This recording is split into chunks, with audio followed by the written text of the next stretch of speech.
Okay, so now let us discuss finding x and y intercepts of the polynomial function. So ngayon po, mag-solve tayo ng x and y intercepts ng isang polynomial functions. Pero hindi pa tayo mag-graph next video na yon, next upload tayo mag-graph. So para mas malaman ang x and y intercepts, let us have an example. Dalawa lang po. Alam ko magigets nyo to. First example, we have p of x is equals to x squared plus 8x plus 15. So first, check nyo muna kung naka-standard form. So pababa naman yung degree. So naka-standard form na yan. So now, let us now find the y-intercept. Y-intercept. For y-intercept, isa lang po yun, isa. So, para mahanap natin yung y-intercept, let x is equals to 0. So, lahat ng x dyan, papalitan nyo ng 0.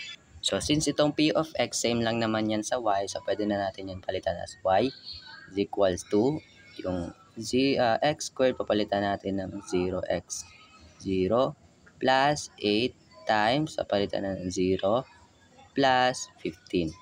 So we have y is equals to 0 squared is 0 plus 8 times 0 is 0 plus 15. So we have y is equals to 0 plus 0 plus 15, that is 15. So therefore, ang ating y-intercept is 15. And pag sinulat natin yan as ordered pairs, ang ordered pairs natin is x, y. So pag sinulat natin yan, yung x natin is 0, yung y natin is 15, or the x-intercept. Next, let us now solve for the x-intercepts.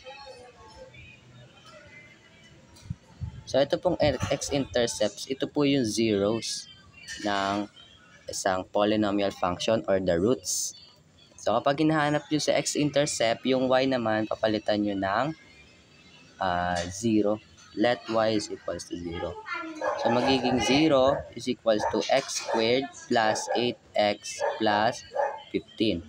So kailangan muna natin siya i-factored form. So maglalabas tayo ng dalawang parentheses. Factors ng x squared is x and x. Since parehas naman positive, so positive yan parehas. And then yung factors ng 15 that will add up to 8, that is 5 and 3. 5 times 3 is 15 and 5 plus 3 is 8. So now, zero product property. We have x plus 5 is equals to 0. X plus 3 is equals to 0. And then, get the value of x, that this will become x is equals to negative 5. And here is negative 3 kasi tinranspose na po. So the x-intercept is negative 5 and negative 3. So dito, ang mangyayari dyan is negative 5, 0. And dito naman is negative 3, 0. Example, we have p of x is equals to x plus 2, x plus 5, x minus 3, and x minus 4. So, madali na lang to kasi naka-factored form na. So, let us now find the y-intercept. Okay po. So, for y-intercept, isa lang po yun.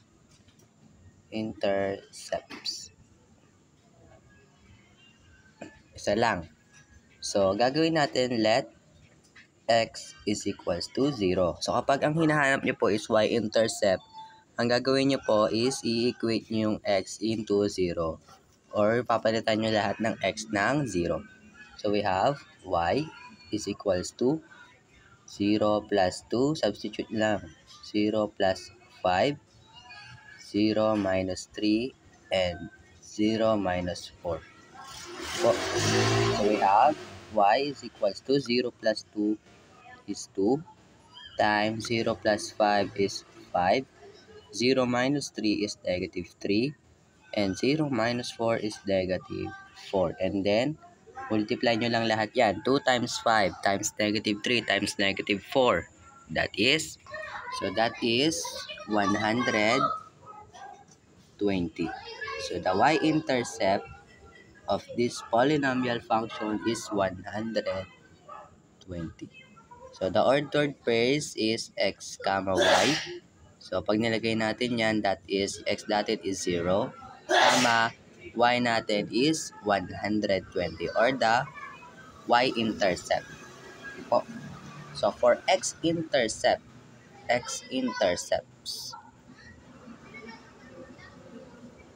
So ang degree po natin dito is 4 kasi meron tayo 4 factors. So apat din yung x-intercept natin. 1, 2, 3, 4. Kasi sabi ko nga, x-intercepts are the zeros or roots of the polynomial function. So we have p of x is equals to x plus 2, x plus 5, x minus 3, and x minus 4. So, ang gagawin natin dito, let y is equals to 0. So, papalitan natin to na 0. Since p of x and y are same lang naman. Same lang yan ang sinasabi na function. So, we have 0 is equals to x plus 2, x plus 5, x minus 3, and x minus 4. So, para mas mapadali kayo, kapag naka-factored form na at naka-equate sa 0, ang gagawin nyo lang is the chop-chop. Chop-chopin nyo lang. So, hahatiin nyo lang ng ganyan. So, kung ito ay positive 2, ang magiging value ng x is negative 2.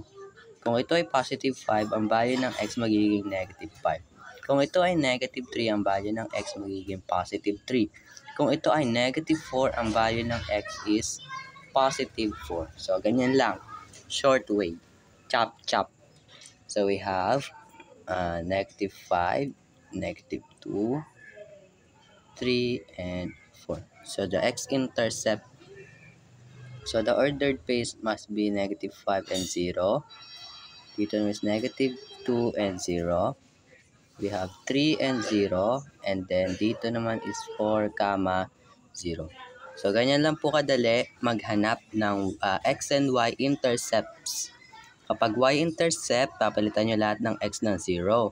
Kapag x-intercept, papalitan nyo yung y ng 0. Pag hindi pa naka-factored form, ipa-factored form nyo po muna. So, ganyan lang po kadali. Thank you for watching.